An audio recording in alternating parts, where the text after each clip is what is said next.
ہوگی نہیں. عجیب. پھر اللہ کہہ رہے ہیں اے ابن آدم تجھے کبھی تنگی سے، رزق کی تنگی ہو، اس سے کبھی گھبرانے کی ضرورت نہیں ہے.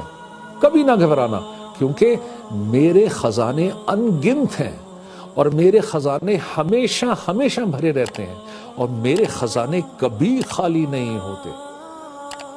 تو اے ابن آدم کبھی اس تنگی سے نہ ڈرنا. پھر اللہ کہہ رہے ہیں اے ابن آدم بٹ یہ یاد رکھنا کہ دیکھو میں نے تمہیں دنیا میں کھیل کود کے لیے نہیں بھیجا ہے. اللہ کیا کہہ رہے ہیں اے ابن آدم میں نے تمہیں دنیا میں کھیل کود کے لیے نہیں بھیجا بلکہ اپنی عبادت کے لیے بھیجا ہے.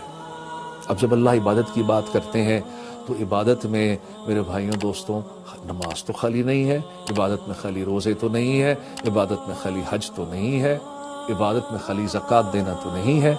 عبادت کا ایک بہت بڑا حصہ جو ہے وہ حقوق العباد کا حصہ ہے، ہمارے معاملات کا حصہ ہے، ہمارے اخلاقیات کا حصہ ہے، ہمارے جو ریلیشن شپ ہے ہمارے آس پاس کے لوگوں سے ایک بہت بڑا حصہ عبادات میں اس کا ہوتا ہے.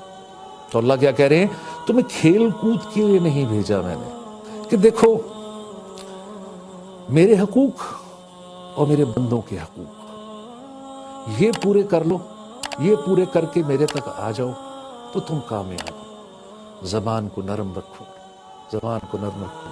اللہ کے نبی صلی اللہ تعالی علیہ وسلم نے حضرت معاذ بہت بڑے صحابی علماء کے علماء ان کو کیا کہہ رہے ہیں معاذ مجھے اس کی گارنٹی دے دو، ایسی زبان نکالی، اس کی گارنٹی دے دو میں تمہیں جنت کی گارنٹی دیتا ہوں.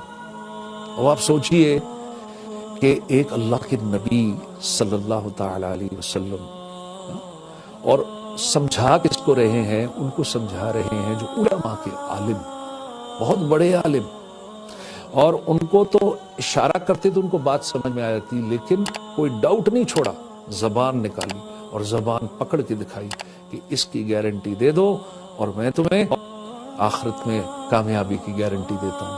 کتنی بڑی بات. اب اس کا مطلب کیا ہوا میرے بھائیوں، میرے بہنوں، میرے دوستوں، تمام سننے والوں؟ اس کا مطلب یہ ہوا کہ اس زبان سے صرف خیر نکلنی چاہیے. اس زبان سے کبھی کوئی ایسی بات نہ کرو جو اگلے کا دل توڑ دے. اس زبان سے کبھی کوئی سخت بات نہ کرو. اس زبان سے کبھی کسی کو کوئی گالی نہ دو. اس زبان سے کبھی جھوٹ نہ بولو.